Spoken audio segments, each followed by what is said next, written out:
All across Canada, no matter which city or town you live in, it's practically taken for granted that your municipal government sucks.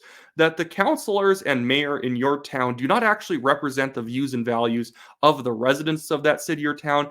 And that's because in Canada, for some reason, outside of select few areas, we have nonpartisan municipal elections, which basically means that we have 10 people running and the progressives with their union front groups back one candidate and they win pretty much every single city election. Even though, if you actually labeled who the progressives and conservatives were in these races, the conservatives would win the vast majority of these municipal elections in a lot of cities, especially across Western Canada. And I'm not making this argument purely from the perspective that it's practical for conservatives to win more elections. It's simply right to allow voters more information on the people they're voting for. So I'm making this video to stump for the legalization of political parties in municipalities all across Canada. Alberta Premier Danielle Smith is considering legalizing parties for municipalities, and I think it's a great idea. Vancouver already has it, and they arguably have a more center-right council right now than the vast majority of cities in Canada, because their voters, traditionally stereotyped as more granola and left-wing, vote for people who actually somewhat care about taxpayers. And so by having these brands attached to candidates, voters know the people who are likely going to cut spending, cut property taxes, increase funding for the police, and which ones who will defund the police, raise property taxes, try and implement rent control, and all these other things. And I want to argue in favor of municipal parties simply from the angle of debunking all of the stupid arguments I saw on social media over the past 24 hours, because they all really boil down to just a few talking points. The main one I love is that, well, Wyatt, municipal political parties will ruin the independence of our city councilors and mayors. No, they will not. We don't have independent city councilors and mayors right now. Look at Westlock, Alberta, a city that just voted in a plebiscite to finally make their flagpoles and crosswalks neutral again and stop flying pride flags and putting rainbow crosswalks up all year long. That barely passed, and it's because the progressives have taken over that municipal system in that town. And despite it being a very conservative area, the progressives rule the elections because their union front groups can direct their progressive voters to the right candidates, where the conservatives don't know who to vote for.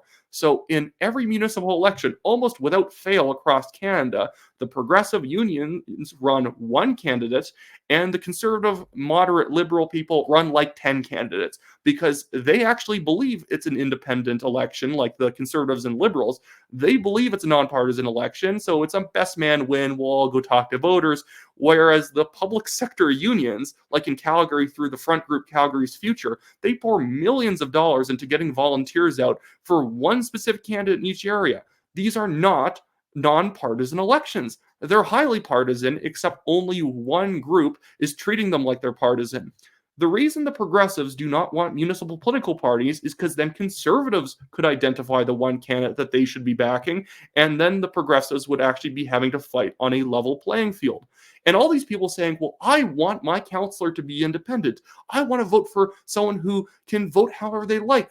No one's going to whip their vote, and they can actually listen to constituents. Well, in Calgary, we have technically 100% independent councillors, and guess what? They consistently vote against what voters want. They keep voting in favor of tax hikes that they all ran against during the municipal race, and then voters don't even remember they did it because there's no party brand for them to remember as toxic. It's just a bunch of councillors, and did you really pay attention to who voted for what? And then the incumbents just get back in. And whenever there's not an incumbent, the progressives line up all their resources behind one crazy progressive who's going to promise tax freezes and respect for taxpayers. And then they get in and do the complete opposite. In reality, all of these progressives who are saying, well, I want an independent counselor. Once municipal parties are passed, these people guaranteed will start voting for a progressive party. They can choose to keep voting for an independent in their ward. They're not going to, because they know that the only way of winning is then voting for a municipal party. And no, it did not ruin the municipal government system. It simply added transparency. That is the nice thing with parties. It adds transparency. Every once in a while, I see people say, well, federal politics would be better if we just had independence. No, it would not be, because that is lowering the amount of information a candidate can give you. A party is a brand association that that person has committed that they will vote in favor of the priorities of.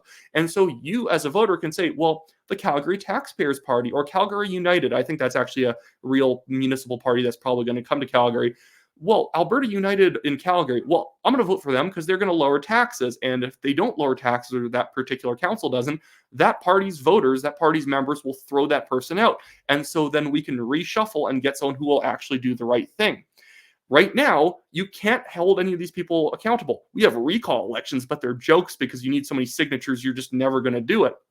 So parties will actually increase democratic accountability and they will increase democratic transparency. The left hates this idea because they oppose transparency, because the left doesn't believe it's a fair election unless they win, and because the system is so slanted in favor of public sector unions who get they get automatic dues from all their members that they can then shuffle into third-party advertisers. They can spend up to $30,000, like 8 of them, maxed out $30,000 donations to Calgary's future, plus through a bunch of different means. They also funneled other progressive group and union money into those groups. They are playing on they're playing on easy mode, and that's why they like this nonpartisan system. They don't like the municipal system because then they have to fight fair. So this, in every city across Canada, is why on your provincial level you should be stumping for your government to legalize provincial municipal political parties. Your province should have municipal political parties. It's very important, and it will actually make voting fairer in your city. That's my rant. That's it for me today, guys.